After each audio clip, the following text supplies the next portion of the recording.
Welcome back to the NTN live broadcast. You are listening to us from the studios of the GIS studios. Thank you so much for joining. My name is Jessie Leonce, and in studio I'm joined by Carlton Cyril, better known as Cokes.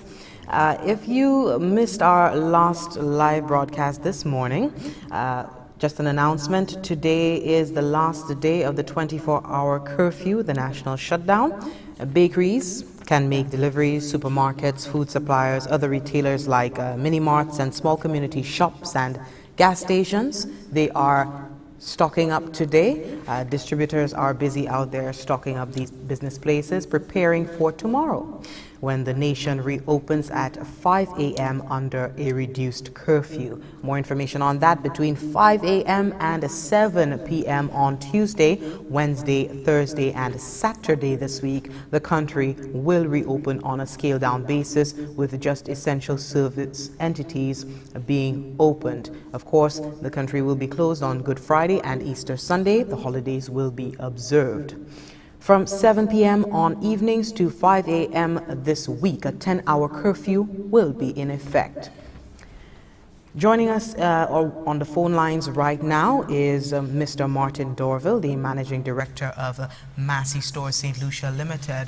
Good morning, Mr. Dorville. Thank you so much for joining us. Well, good morning to you and good morning to Saint Lucians. If you could just give us a sense of the overall preparations that are put into play when it comes to reopening of the supermarkets, gourmet, and the Massy Mega tomorrow. Well, I think it's important that I first start by expressing some level of assurance to our people. It is really, really important to understand that our people are scared. Even as leaders, with the level of uncertainty there is a bit of fear, but the important thing is that fear shouldn't stop us. Fear shouldn't dictate our behavior. There is a higher purpose, and there is life after COVID.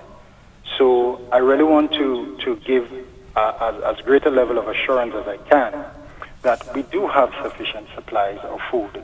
And when I say we, I'm speaking about Massy Stores, and I'm speaking about the collaborative effort of all of our distributors on the island. In one way or another, we have supplies. It may not be the supply that you have always been accustomed to. It may not be your preference, because within all of this, there is some level of discomfort that we all have to face. But we have food available within the supply chain and other products that are essential for our survival, for our I would say, near comfort living. So with that said, I want to say one of the main things that we are doing today is prepping our stores. The large supermarket chain needs time to prepare.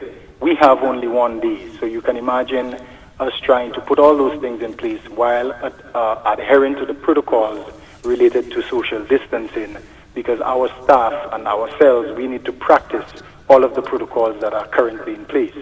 So we have crews of team members that are coming in manageable groups that are coming in clean to sanitize the stores, to clear the shelves of products, of dated products, particularly when you refer to perishables. All of those things have to be cleared out for fresh stock to be put on the shelves.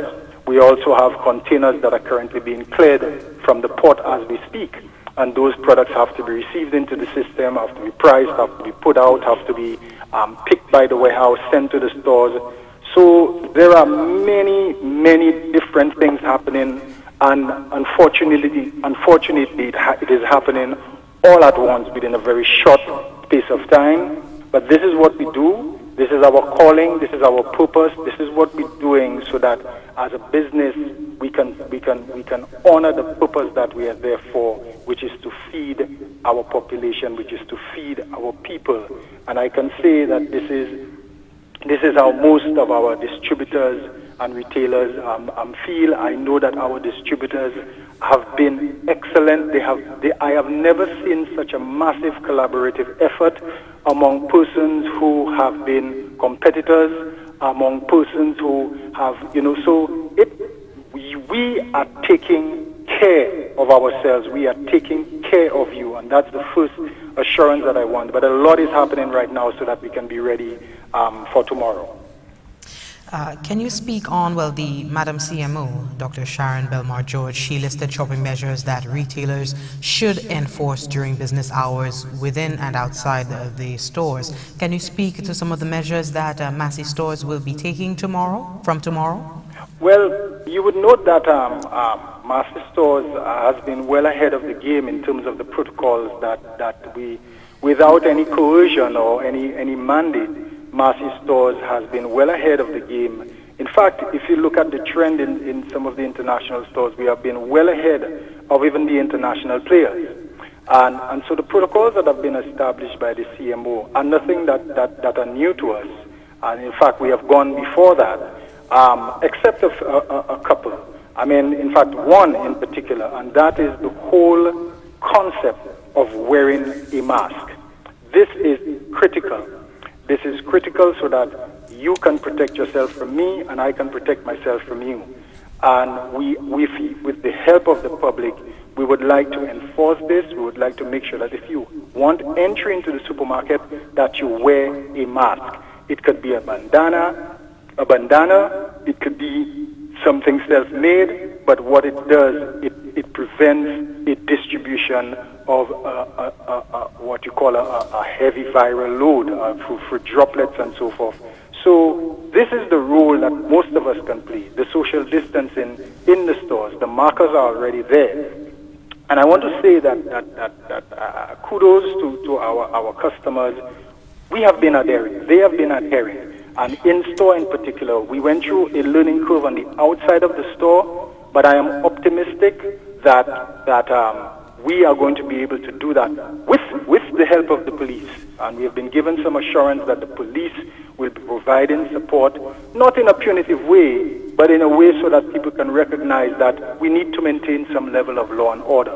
We will put markers on the floor, on the ground outside, so that persons can stay on those markers, and that is really, really critical. So with the mask, before you enter, we would like you to sanitize.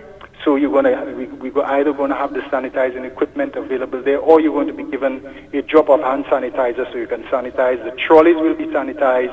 All practices we have been putting in place already, but we need to consistently maintain that, and we can only do that with the help of the public, among others.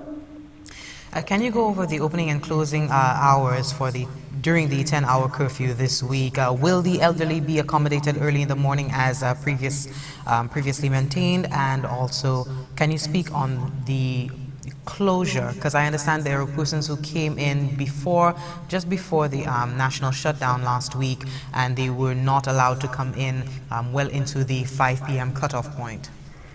Right. Well, most certainly, I think if you go back to objective and purpose, we will not renege from the original system that we had in place for the elderly, the differently abled, and the essential workers. That system will stay in place because the elderly are still vulnerable, and while we would prefer that they not come out, we still have to provide the measures that those who have no choice will be able to come out, and they will be able to shop in a safe environment so that they themselves can get something to sustain themselves. So yes, that will still apply, and as I said, for the essential workers also.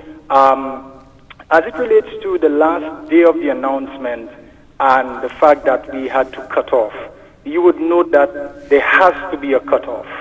And we were all surprised, understandably so. Decisions had to be made.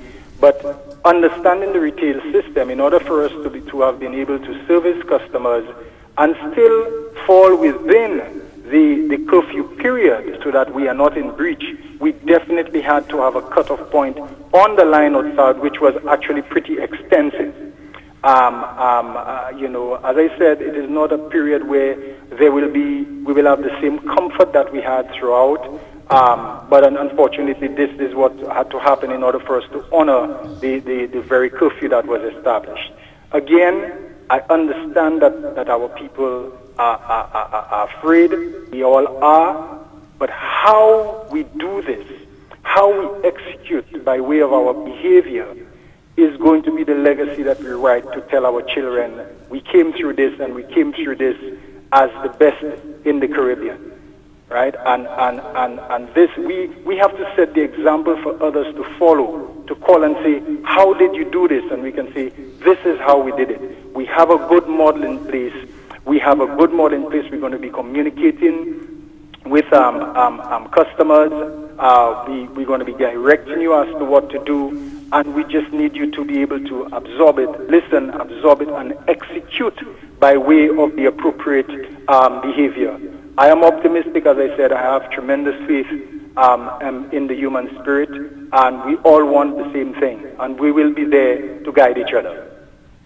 Okay, briefly, going back to Madam CMO, she spoke on the limited services when it came to certain food services, handling, salads, fresh produce, etc. Can you speak to whether the delis will be open? What measures have been put in place to reduce that kind of interaction? Well, this is something that is being assessed as we speak, and as you noticed, there was no prescription.